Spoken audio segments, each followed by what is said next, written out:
तर नमस्कार दोस्तो, तर आज आपण आपल्या इथं रक्षाबंधन आहे. म्हणजे रक्षाबंधन कालच झालेलं आहे, पण आज रक्षाबंधनच्या दिवशी आम्हाला सुट्टी होती शाळेला, हो ना.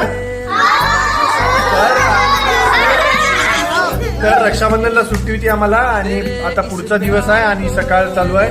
तर मला राखी बांधण्यासाठी आमच्या छोट्या छोट्या स्टुडंट विद्यार्थिनी आम्हाला राखी बांधायला आले. मला सकाळी सकाळी बघा कोण राखी बांधायचं दाखवा. तुझं नाव काय? तुझं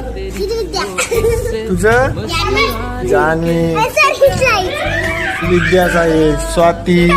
अजून हे कुठे गेले? आपली इकडे या. दुर्गा इकडे, दुर्गा समोर आहे, इकडे आहे. आमची दुर्गा छोटी आहे सगळ्यात वर्गात, पण सगळ्यात हुशार मुलगी आहे.